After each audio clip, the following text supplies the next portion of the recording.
La matinale de Radio Classique avec David Abiker. Et Christian Macarion à 7h40 pour l'écho du monde. Christian, bonjour. Bonjour David. C'était la 9e visite du président Zelensky hier à Paris pour des tractations historiques concernant l'achat de Rafale par l'Ukraine. C'est à la une de tous les journaux ce matin. Une annonce très forte puisqu'il s'agit d'une centaine d'avions mais qui laisse encore de nombreuses questions sans réponse. Et pourquoi donc ? Eh bien, c'est un contrat dont le montant total n'a pas encore été révélé, mais qui porte sur l'acquisition au cours de plusieurs années d'une centaine, effectivement, d'avions Rafale.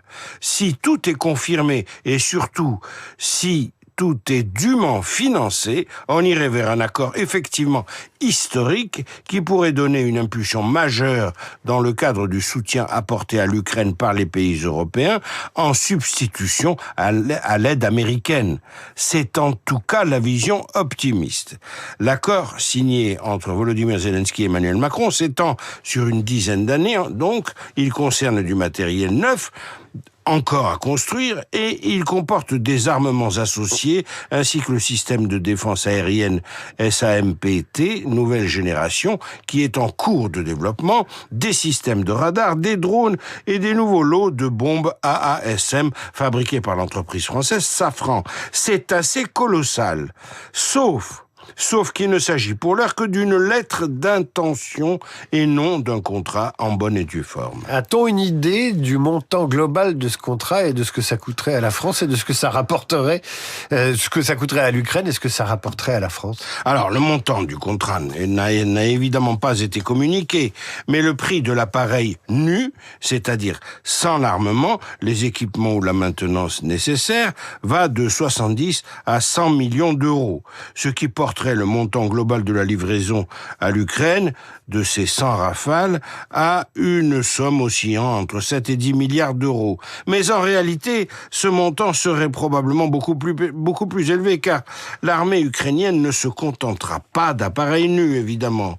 Si l'on se fonde sur une commande passée par l'armée de l'air française, le prix d'un Rafale équipé des armements dernier cri avoisine plutôt les 120 millions d'euros l'unité. Et si l'on prend pour référence le contrat conclu avec les Émirats Arabes Unis en 2021, le prix d'un Rafale super équipé peut atteindre jusqu'à 200 millions d'euros par appareil si l'on compte l'armement, la maintenance, la formation et l'entraînement des pilotes. Alors que vise la France à travers cette annonce spectaculaire et cette promesse d'achat ? Alors la France cherche un très gros engagement à long terme, susceptible de dépasser ou d'égaler celui qui a été annoncé il y a quelques jours, le 22 octobre dernier, entre l'Ukraine et la Suède. Volodymyr Zelensky a exprimé la volonté d'acquérir plus d'une centaine de chasseurs Gripen EF fabriqués par le Suédois Saab. Cette promesse comporte même le projet de construire une usine Saab en Ukraine. La France devait de répliquer.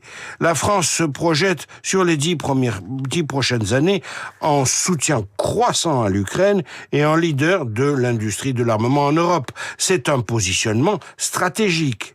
Mais à supposer même que Paris et Kiev trouvent les fonds nécessaires pour financer un tel contrat auprès des instances de l'Union européenne ou grâce à ces mécanismes, il restera à convaincre nos partenaires européens de préférer dorénavant le matériel européen au matériel américain, ce qui est loin, très loin d'être acquis.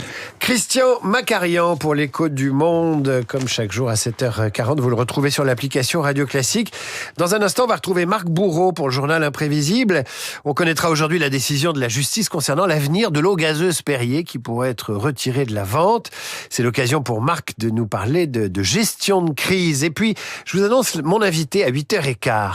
Voyage aux frontières de l'intelligence artificielle. C'est un journaliste du Point, il s'appelle Guillaume Gralet. Il a rencontré tous les as de l'intelligence artificielle, les Mark Zuckerberg, les Sam Altman, le fondateur également de LinkedIn, le fondateur de Telegram. Ils ont tous des utopies pour nous, ils ont tous des manies, des lubies, ce sont des génies.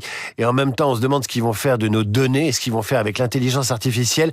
Ne loupez pas cette interview parce qu'il vous concerne au premier chef et ça concerne aussi l'avenir de vos enfants. Radio Classique.